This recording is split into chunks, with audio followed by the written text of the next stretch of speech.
Hello. Here we go. My audience is on TikTok, so that's why I'm always looking that way to that camera. Hello. While we're waiting,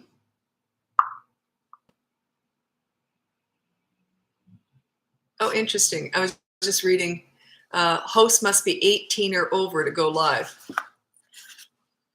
Wonder how they enforce that. I guess just for legal reasons, they have to put that in there. Anyway, so while we're waiting, I'd love to hear where you're from. I'm here in Vancouver, Canada.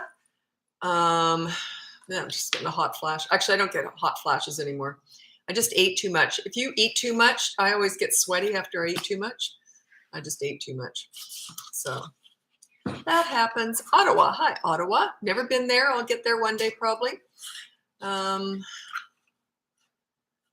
What I'd probably like to do is maybe just go on a really long road trip and hit a lot of cities that way, all across North America.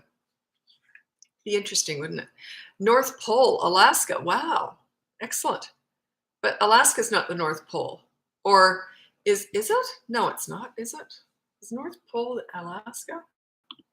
I'm just going to look that up. North. I don't think so. And that's neutral territory too, isn't it? Like it doesn't belong to anybody.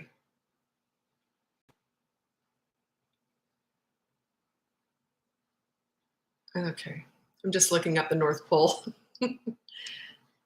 Oh, it's funny because how funny, I put it into Google Maps and it's not coming up. How interesting. North Pole.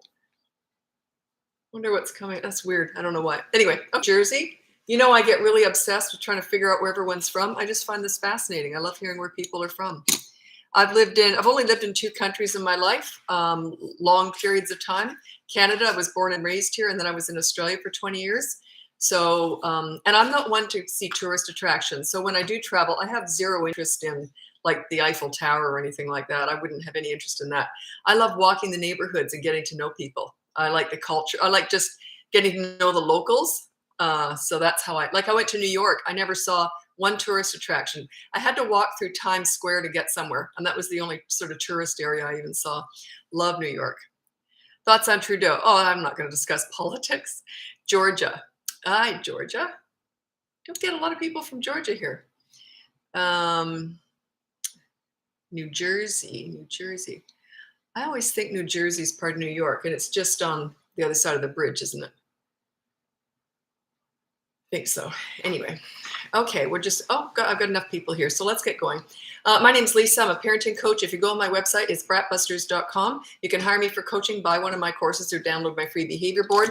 I'm also filming on YouTube at the exact same time because that's where these lives are now being permanently saved. I've been doing this for about a month now, and that's why if you watch me on YouTube, all you see is the side of my face because I'm looking at my TikTok audience. Okay, so let's get going with your parenting questions. Alaska. Hi, Alaska. Had a few people from Alaska recently, or are you the same ones? So it's not your first live. Okay, so parenting questions. I'm not a psychic. Some people think I'm a psychic. They say, will I be rich in 5 years? No, I don't know. I dare anyone to know that anyway. Okay. Why do I get so overwhelmed when my child talks too much? They talk too much, so you get overwhelmed. Parents develop what is called selective hearing.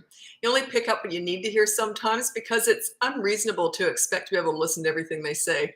So if they say, did you hear me? Then maybe it's something worth listening to. But sometimes with little kids, you just have to tune them out. It's just the way it is. They just love the sound of their own voices. A lot of us do. Okay, so yeah, maybe just get selective hearing. I love and appreciate your videos. Excellent. Thanks so much for that. I put a lot into this because I love what I do. When you love what you do, it's kind of easy. I just love it. This is my meditation, these lives, I find really relaxing. Coaching is my favorite thing in my business, but it's, I have to really think, because they're paying me to come up with solutions. So I have to, it's work, but it's my absolute favorite thing in my business. This is my most relaxing thing I do in my business, is this lives. I just love it. Love doing these lives. Okay. What do you do when a child ignores you? I called his name 5 times and he didn't respond. I call once and then I take action. If they don't come when they're called, like we have to go out the door and he's been warned, by the way, we're going to be leaving 5 minutes. Make sure you're ready to go.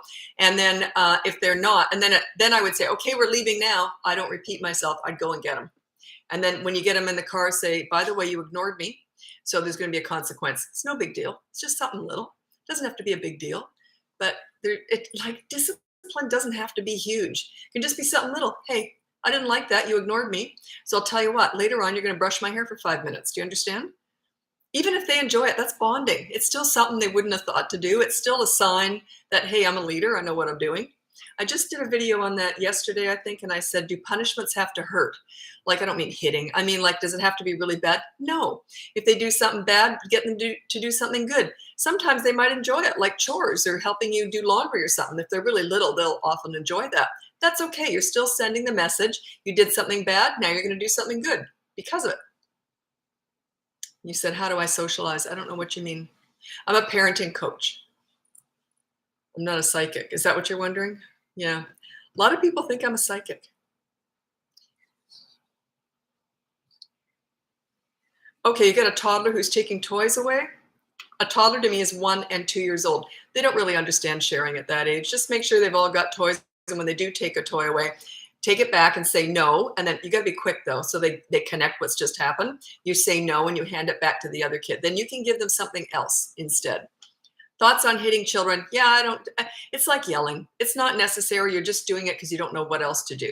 That's all. And I teach what else to do.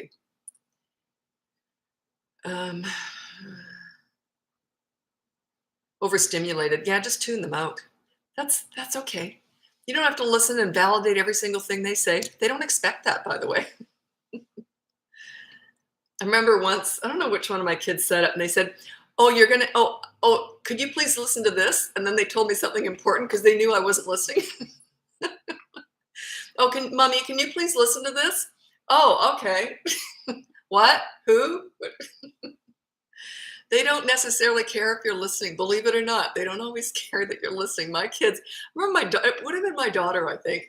She would just yabber on, no. And I turned to her, I'm sure I would have said this a million times, I'm not listening to half of what you're saying. Like, you just haven't stopped talking. Take a breath, for God's sake. And she'd say, I don't care if you listen. She just like to talk. It was funny. I told a really funny story yesterday, and I can't remember what it was. I wanted to tell my daughter about it. It was something... I thought it was really funny. It was a funny story. Sugar, what the heck was it? If anyone can remember it, if you were on yesterday's live, it was just a funny story about my life or my kids. And it's not a story I'd told before. It was something, and I thought, shoot, I'd completely forgotten about that. And then I forgot again. It'll come back to me. Okay. Hi again. Hello, Brandy. Hi, Brandy. How do I keep my toddler from spitting? If they're 1 and 2 years old, it's consistent corrective actions. You don't say much except for the word no, and then you just take something away. So it's a consistent corrective action, and it takes repetition. They never learn the first time. Might be the 100th time. So yeah, just be consistent though, because I always say might take 100 times because it takes them that long to learn. But boy, if you forget and you miss one time, they're going to remember that. They won't remember all the times you did something right, but they'll remember every single time you do something wrong. They just do. They file it away. My kids, I remember I said to them once, do you remember anything I did positive? Because they said, remember the time you did that? They love it when you mess up. Remember the time you did that and then you had to take us out for ice cream because you were too impatient with us? Yeah, I remember. What about all the good stuff I did? What? They just love it when you mess up. Okay, 5-year-old breaks the rule in the behavior board, does his consequence, then later in that day breaks the rule again. Okay, if it's just a small consequence, you can keep doing that. Or you know what I would say at the end of the day?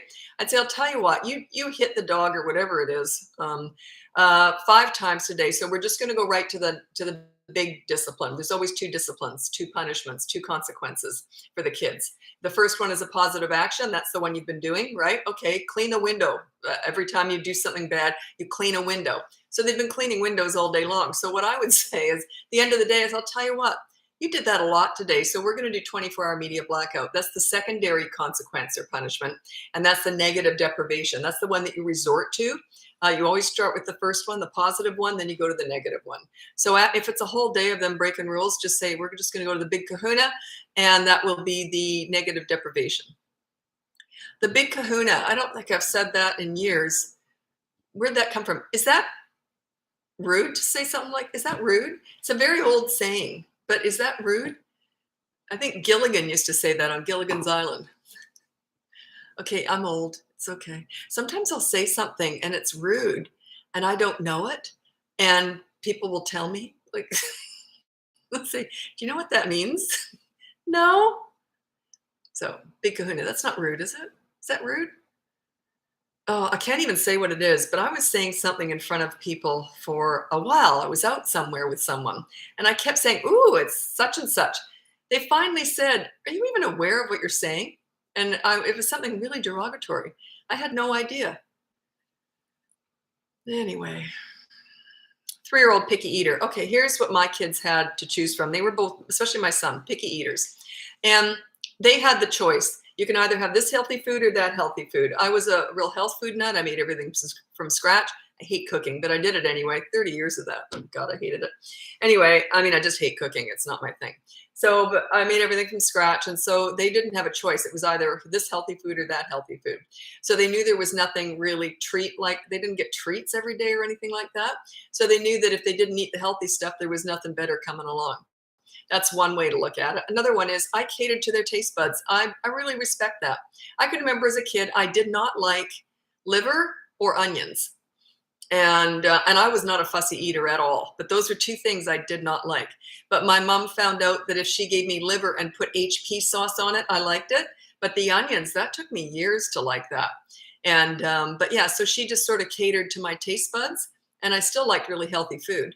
And that's what I did with my kids. They had to have 3 vegetables every dinner. They knew that. So I'd say, well, I knew what they liked, and I just cooked the three vegetables I knew they liked every night. So that's how I did it.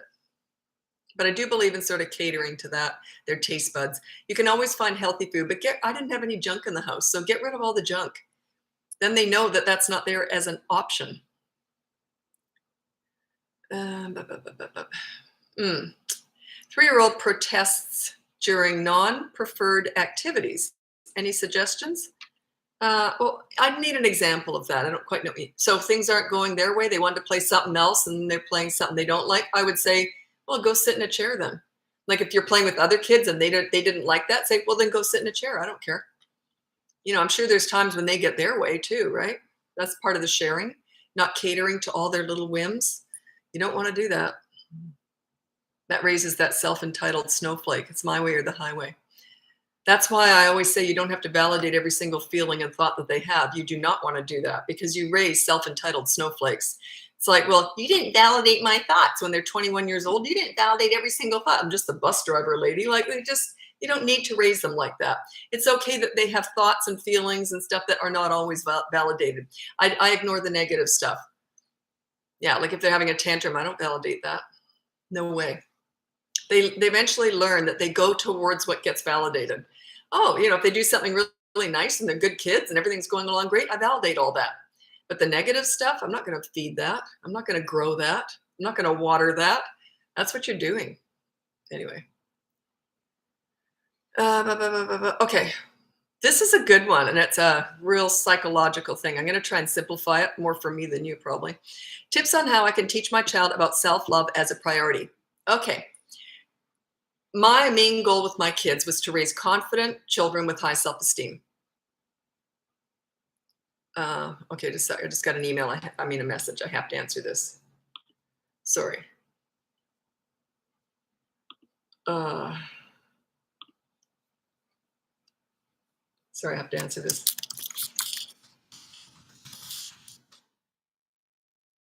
Okay, so high self-esteem. The way that you do that is you give your children pride in themselves. You give your children pride in themselves when they know they're good people. You raise good people by teaching them how to respect other people. They respect other people when they feel respected, and discipline is part of that. So when you set yourself up as a leader, you respect your children. They in turn respect you. They in turn have high self-esteem. They in turn have, they love themselves. They're very proud of themselves. That builds pride. Pride doesn't come from being told you're great. Pride comes from being great, being nice. Okay. Sorry, I just have to answer this. No, I don't really want to do it right now. Never mind. Does that make sense? Pride comes from not being told you're wonderful and perfect all the time. That's not what you do with your kids. It's just you overdo it and they just tune you out after a while. They know when they're good. They know when they should be proud of themselves. That's what you build on, when they actually earn it. My kids knew I loved them unconditionally. I thought they were absolutely wonderful, but I did not have rose-colored glasses on. Neither did my mom. She saw me for what I was, and I saw my kids for what they were. And she really only praised the good stuff. She didn't say every single day, you're wonderful, you're perfect, every single thing you do is wonderful. She didn't applaud it every time I pooped or anything. I mean, she just sort of praised me when I did something I should be proud of. And I had a lot of confidence. I think she kind of overshot, to be honest. I think I had a little bit too much confidence. I should tell you my adoption story again. God, that's a funny one. How can I be more calm with 5 screaming kids? 5 screaming kids would imply some of them are over 3 years old. Now, are they screaming with fun? Not much you can do about that. You can teach them how to have quiet time. You get some of their energy out, hopefully outside if possible. You run them around. Pushing a kid on a swing is not exercise for them, maybe for you more. But you get them to swing twice and then run around the swing set twice. You got to get them moving.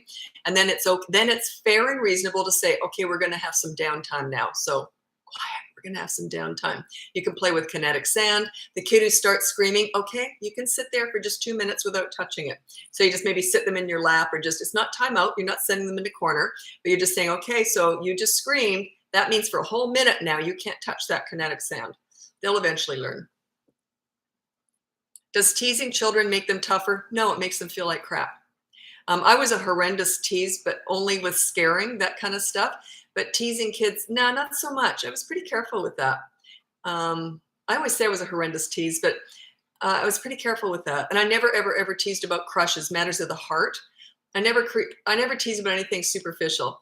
But if they said a word wrong or something, like I'd go, what? And they go, oh no, it's going in the journal. And I'd write it down because they'd said something wrong. Like my son said to my mom, she was visiting from Canada. We lived in Australia, and we don't have geese in Australia. And so my son said, Grandma, do you have gooses in Canada? And she goes, sweetie, that's geese. And he goes, oh, Grandma, do you have geeses in Canada? Well, we roared laughing. That's not teasing. He didn't get upset about that, but you got to be careful with teasing. But that's the kind of stuff I'd write it down right away.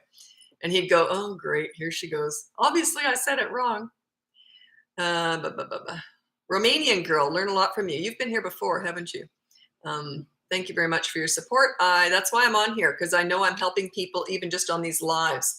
And not everyone can afford to or wants to hire me. So that's why I do these daily lives. This is where I answer all your questions. I don't answer them on email. I don't have the time for that. So, but yeah, on here, this is where I do all my free answering, my sort of parent coaching. It's more general on here though, of course. If you've got big stuff, that's coaching. Okay, getting up to 4 years old. So he pees the bed at night, I'm guessing. Okay. Have you put his hand in warm water? It actually works. I've done this with kids. Put their hand in warm water in the middle of the night. What else? There's a few different things you can do. Look that up. Say how to get a sleepy kid to pee. Just look it up. I know putting their hand in warm water actually can help. Or even just having a wet, warm towel and put that on their hands or on their belly. I've heard these things, they can work. I don't think they're all old wives' tales. I think some of them actually are there for a reason. A lot of old wives' tales are based on common sense and what works. So yeah, maybe. Also, don't let them drink anything 90 minutes. That's 90 minutes before they go to bed. Nothing to drink. Yeah, does teasing children want to make them tougher? I just want to go on a little bit more about that, because That's not the way I would make a kid tough. I make them tough by teaching them how to make good choices, teaching them how to be problem solvers, teaching them how to deal with their own problems. So I might coach them from behind the scenes, but I want them to go out and deal with their own problems on their own. That's what makes them tough, is going out there, being able to deal with the bullies, being able to say no to peer pressure. That's what makes a kid tough. Learning that failure is a part of success. Failure is part of life. You don't have to be perfect all the time. I was very much into that. Boy, oh boy, I'm very vulnerable and very honest with my kids. Like, I made mistakes all the time, like we all do, but I owned it. I'd say, gee, I messed up there. See, we all mess up sometimes, no big deal. So yeah, that's what makes them tough. Prepare them for the real world.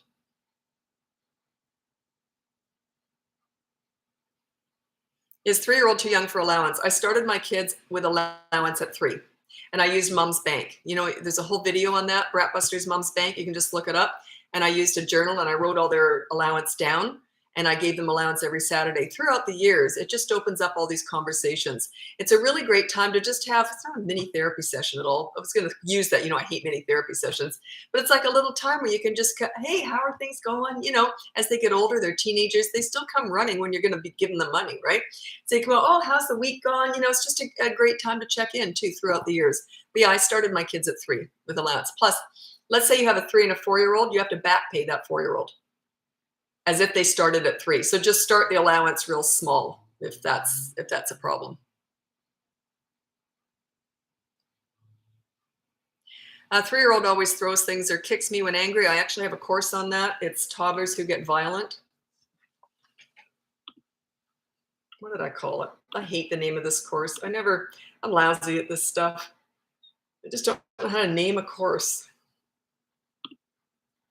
And I knew when I named it, it was no good, and I couldn't be bothered trying to fix it up because it just says what it is. Toddlers 1 to 3 years old, really a 3-year-old's a preschooler, but it's in there too. Biting, hitting, etc. if you're interested in that. It's consistent corrective action, and you restrain them if they're wild. If they're having an absolute fit, you just physically restrain them. You don't look at them, you don't talk to them. You just say no, no hitting, and then you restrain them and hold them until they start to calm down.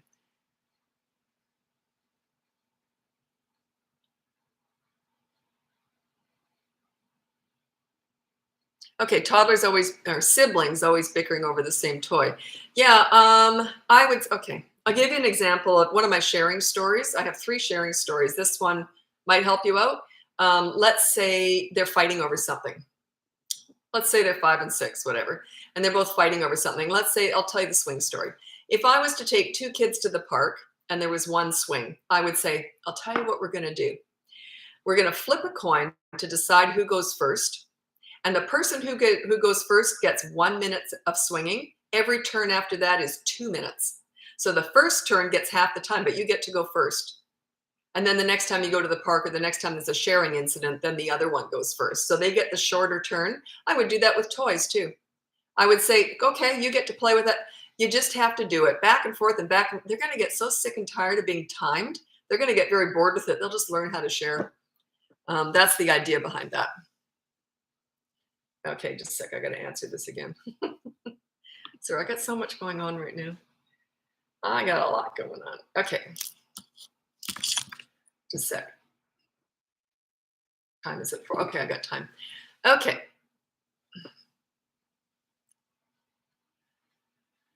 Yeah, the idea is that when you intervene like that and you're making them share back and forth, what you're doing is you're over micromanaging because they're being naughty. You say, okay, I'll take over. They're going to hate the way you take over. 1 minute, 2 minutes, you get 2 minutes with this. You can even go down to 30 seconds. It's just that you become an annoyance when you intervene to make it fair and reasonable. They will probably learn how to do it on their own that way. That's the idea behind it. It's a bit psychological. Everything's psychological. Absolutely everything. When you're dealing with people, it's all psychological.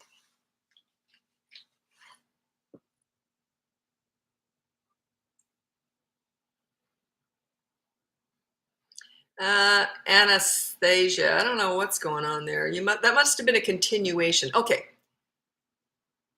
I have a question. Oh, I don't know about this one. I have a question. Why would my son hide and act destructive when his grandma and papa come over? Are you just feeding me this? Because you already know where I'm going to go with this. Like, are you genuine? He also had a nightmare where he said, stop, papa, stop. Is that real? You know exactly what I'm going to say about that. I'm not even going to answer that because it's too rude. And it's too, there might be little kids watching. Yeah, I'd be looking into that. Okay.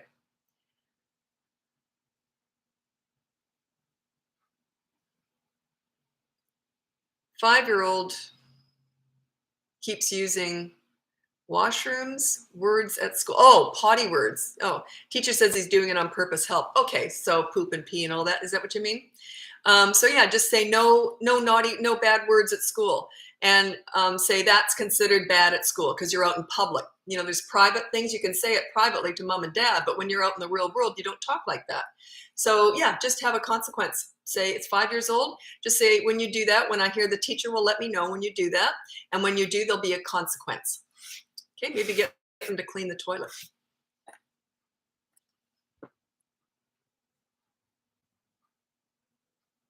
Okay, you're not going to like my answer to this one.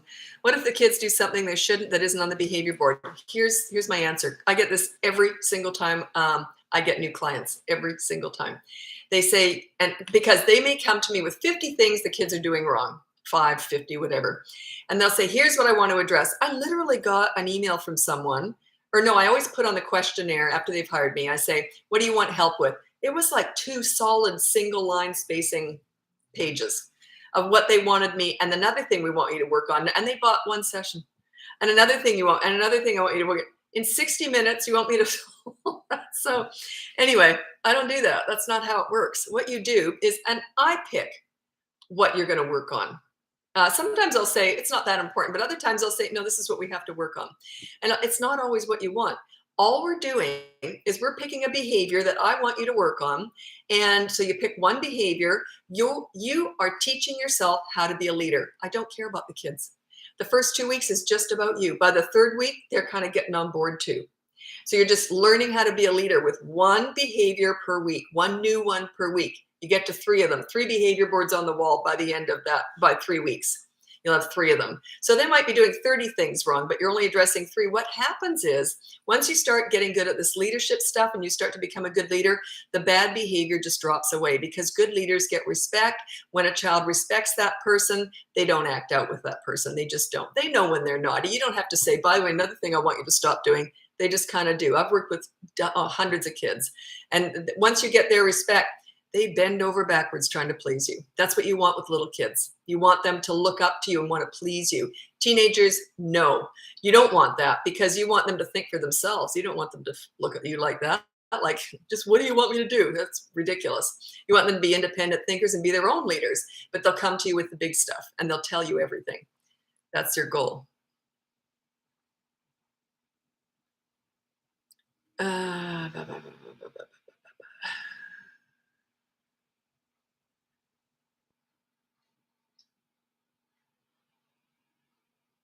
There's certain questions I'm just not going to answer.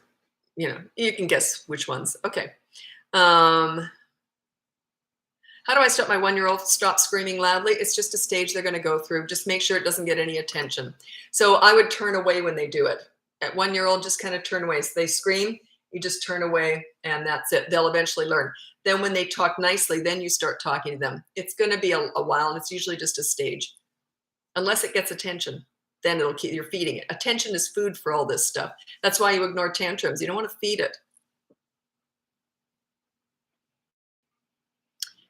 Screaming, bedtime, refusing bedtime. Yeah, that's my bedtime battle stuff. I'm sure I've got a lot of videos on that. If you look up bedtime battles or bedtime in my videos, you'll find tons and tons of videos on that. But bedtime is just a matter of, it's going to be one sheer night of hell, usually. But the bigger the storm, the bigger the rainbow, right? You got to be willing to go through that storm. And anyway, the bigger the scene, the bigger the lesson. So all you do is you put them to bed, say, that's it. You stay in bed. You don't get out of bed. Good night. Love you. Turn out the light. This is after your bedtime routine. You've read to them, but you got to be consistent. You don't say at 8, you don't say bedtime's 8. Now it's 8:05. It has to be 8. Okay. Good night. 8 o'clock. Good night. Love you. Good night. The first time they get out of bed, you say, I said it's bedtime. Don't get out of bed. Put them back to bed. The second time they get up, you one word, bedtime.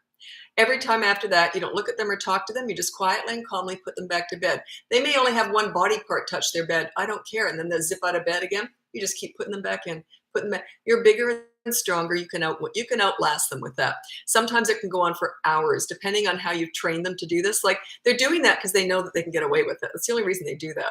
So, but if they once they understand that you are actually mean business now, then they're going to stop doing it. But it's usually only one night of hell, and then it's worth it though.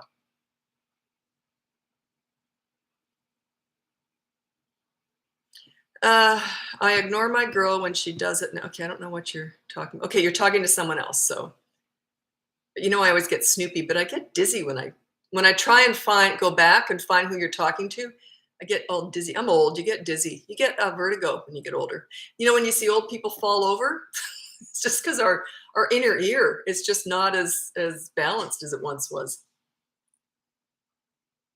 There's a lot of stuff when you get older. Yeah, it's just a whole bunch of stuff that starts to happen when you get older. Can't avoid it. I look after myself. Can't avoid some of it. I can avoid a lot of it. I'm really fast and fit, but there's just some creaking going on. I might need a knee replacement one day, maybe my hips, who knows? But yeah, getting old here. Okay, 6-year-old won't dress himself. Well, then just put on the behavior board, dress yourself within 15 minutes of being asked to do so. If he doesn't, there's a consequence. Always put a time on it. Say, okay, I'd like you to get dressed now. I've laid out your clothes, whatever. And then, or he has to choose it. You decide how that goes, but he's 6 years old. Say it has to be done within 15 minutes or there's a consequence. Or you can do it another way. You can say, okay, sure, you can watch TV tonight or you can play video games tonight, so long as you get dressed within 15 minutes of being asked to do so. You're using it as a bit of an incentive. It's not a bribe unless they're doing something naughty. A bribe is when they're doing something naughty, and then you say, if you stop doing that, you can have this. That's a bribe. Incentive is when you say, okay, if you do the right thing, then you can have that. It's incentive.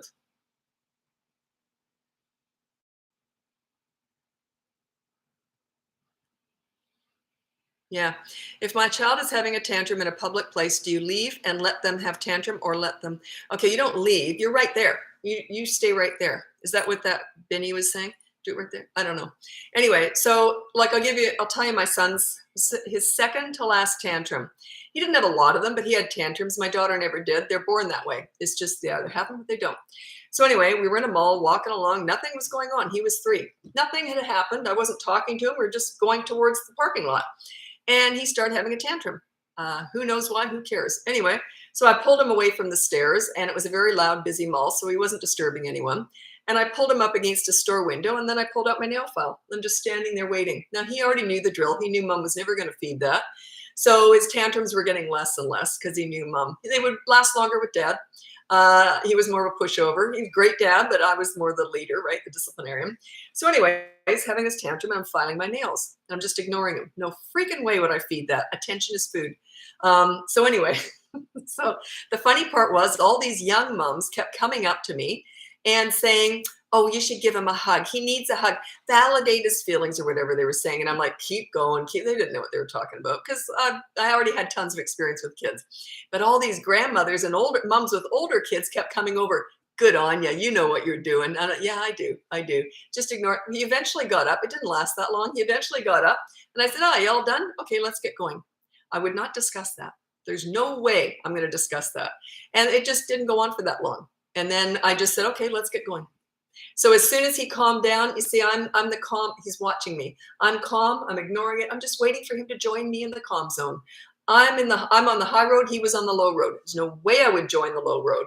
I'm up here on the calm road. He can join me. And when he does, okay, y'all done? Let's get going then. And that was it. That was the end of that. And he only had one more tantrum. It was a dilly though. It was an ugly one.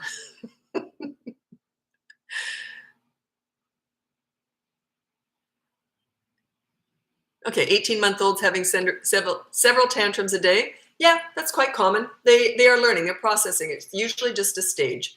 So an 18-month-old to me up to 16 months is still kind of a baby. 18 months, you're on the cusp of a toddler. That's the way I kind of view that. So yeah, they're just going to do it. You can divert their attention away from it. Not pick them up and give them something great. You can go, I would just sit sort of on a couch near them or on the floor near them and read one of their books out loud. Not looking at them, just reading out loud. And then the fox jumped over the whatever, and then they'll eventually learn, hey, wait a minute, maybe there's something better going on over there. That's about all I would do with a toddler. What if they have another fit right after? So if my son, if I'd said, okay, all done, let's go, and he had another fit, I'd get out the file, nail file again. It just wouldn't give it any attention at all. None. This would have to be, when I first went on TikTok a year ago, that would be the thing. I was attacked for ignoring tantrums. Attacked. Now, which of course I love, because that's shaking things up, right? But it's so important to ignore that stuff, because if you were to validate that in any way, shape, or form, it gives it more power and they're more inclined to do it. It's just the wrong way to look at it. So yeah, you don't give tantrums any attention. I got a million videos on tantrums. If you look in my playlist at the top here on TikTok, I have one for toddlers. There'll be a whole bunch of videos in there on tantrums. Why you should ignore a tantrum.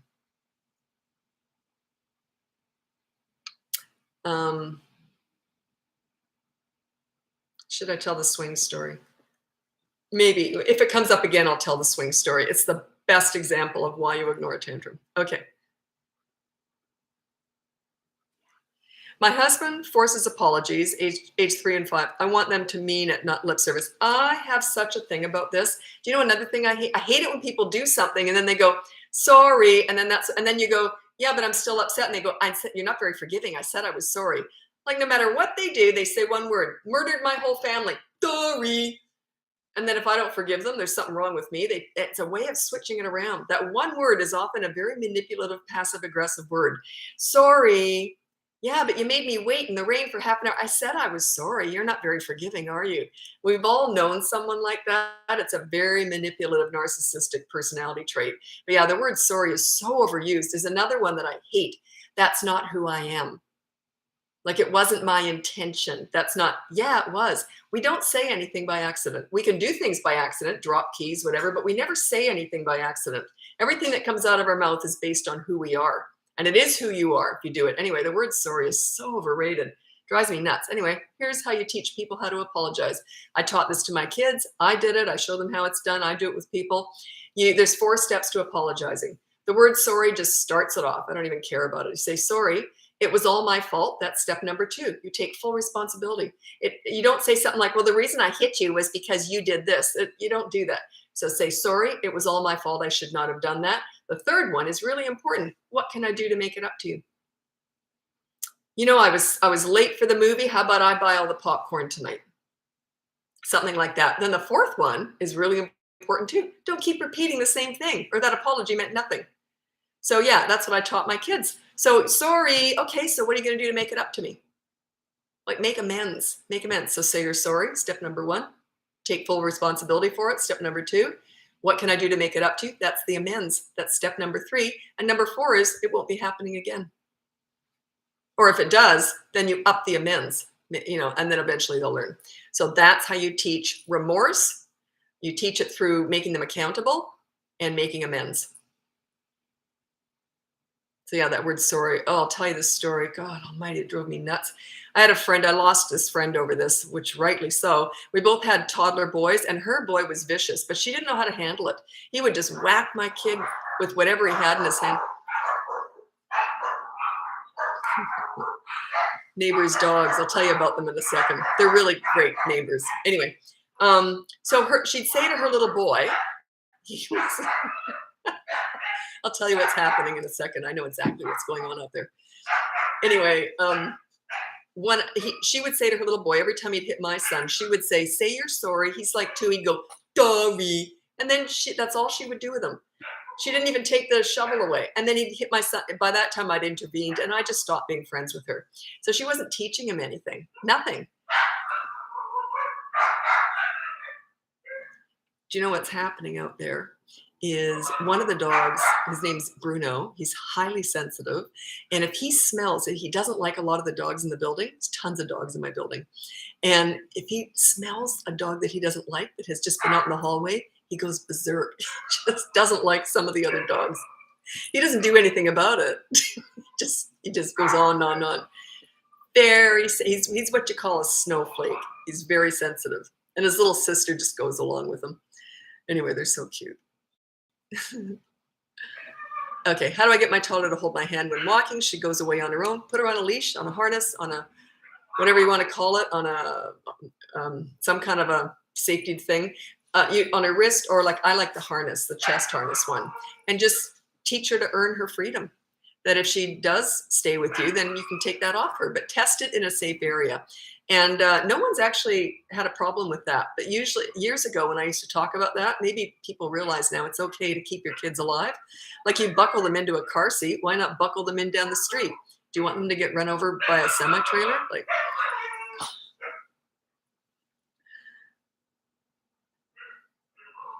they usually move on quicker, but maybe that other dog was in the hallway. Yeah. Did you like your dog? Yeah, everyone liked my dog. My dog died on Halloween, and very, very old. He was, I can account for 15 years, but I only get rescues, so they're always adults. I don't know how old he really was. He had 7 health problems, and the vet said he should have died like a year or 2 before he did. And but he was the epitome of had no personality at all, none. I've never known a dog like that. He didn't want anything. He didn't need anything. He was just had no personality at all. Wasn't affectionate, but just the sweetest, calmest little boy. Like he had Down syndrome. The vet said they don't really call it that with dogs, but he had some cognitive issue. So he was kind of out to lunch, and sweetest little boy. Everyone loved him. He was just calm, sweet little boy. Yeah, I miss him, but I don't miss having a dog. I'm done with that especially because I just went through like hospice care with an old dog in an apartment. He had to go outside like 10 times a day, and you can't train an old dog to go on a pee pad at that age.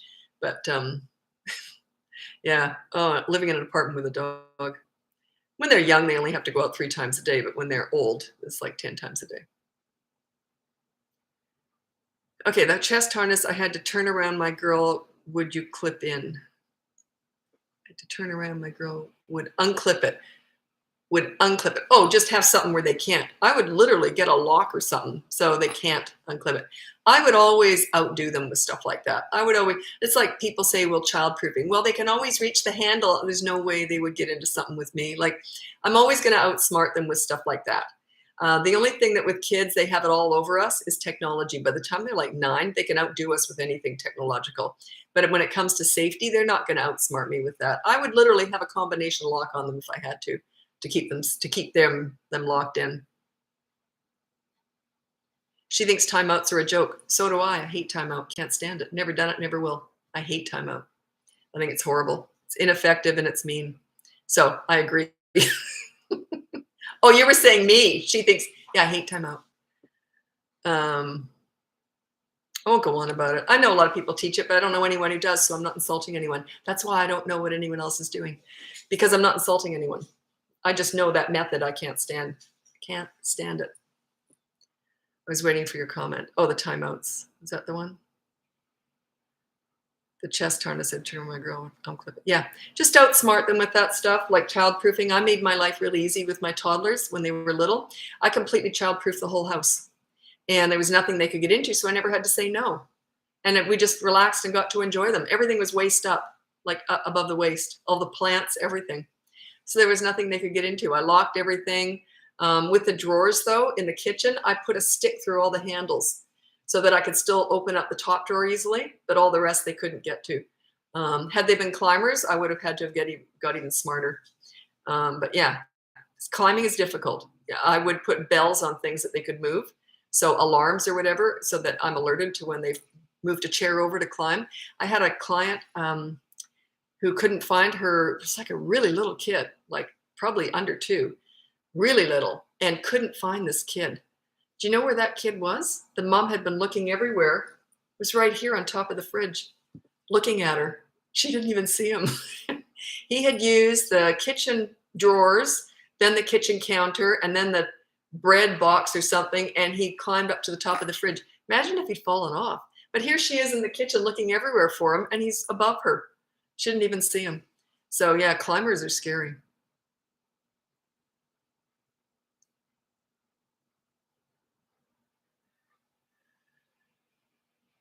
Oh, and if you're saying she thinks timeouts are a joke, if I don't call them a joke, I just don't like them. So I don't call them a joke.